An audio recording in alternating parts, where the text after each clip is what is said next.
a quality organization, and then there's also a risk management organization.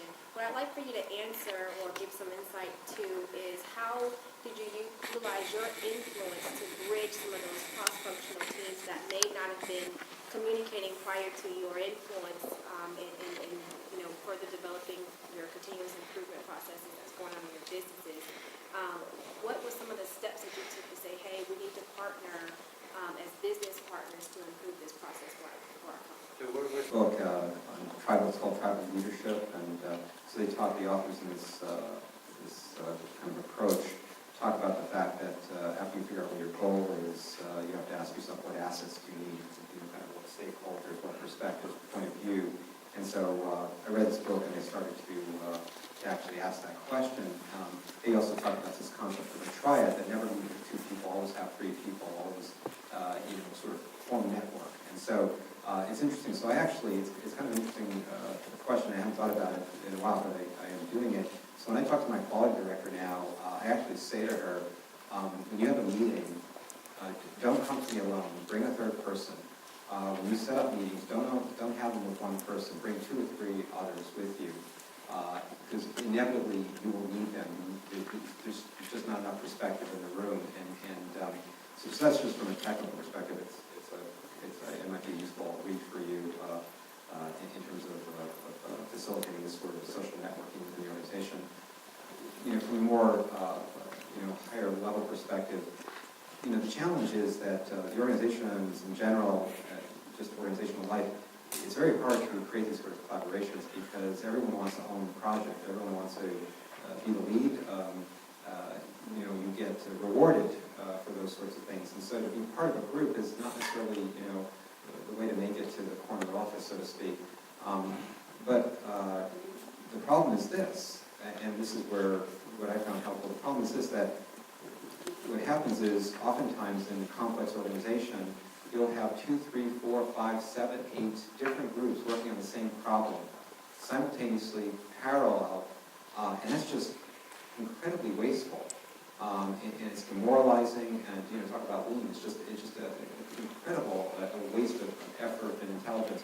And so then you'll find out down the road, hey, we've been trying to do the same thing, and we weren't talking, and we weren't working together, and weren't using each other. So it's just a great loss for the organization. And so I have found myself pointing out these sorts of issues to folks and saying, hey, maybe we can actually start to take these parallel activities and bring them together. It'll be a lot more fun, a lot more productive, and we'll share ownership, or hey, you own it this time, next time I'll own it. So it is almost kind of like a grade school kind of, just very basic human sort of, and this comes back to this leadership, change management.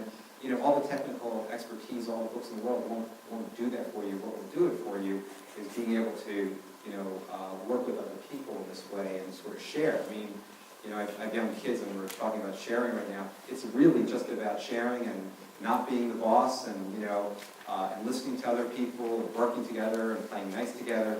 It's just so unbelievably true, I'm finding, and it's as simple as that. The other thing I find that happens as well is that a group will own something, a unit will do something, they'll get to a point, they will either realize at that point or have realized before that they really need this other group as well.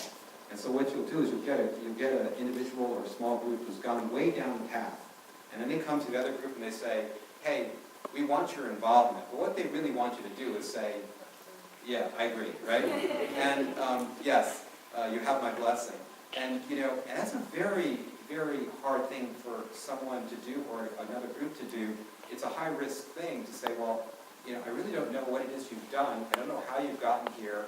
I haven't been on the journey. I don't have the engagement, the buy-in. There's also kind of a social part that's really, really important. When you work together, when you build something together, that trust. So none of that's been built. And now you want me to, at the 11th hour, to sign on the dotted line and say, yes, you can go ahead and spend, $30 million on something. Really, really hard thing to do. I don't think it's the right thing to do. So again, you see that stuff happen, and, it kind of makes me think, well, maybe I should talk to you at the beginning. And if we work together, we'll create that trust, we'll build it. You know, truth be told, I'm sure at this point in time, if I invite you into it, what we do at the end will be much better than if I didn't invite you in. So I've learned that from experience. So again, it goes back to that change management, leadership, experience. And I agree, some of it you just have to learn. Experience teaches you, and some of it you can be taught, and sort of discipline it. But anyway, I think it's a great question. Thank you for asking that question.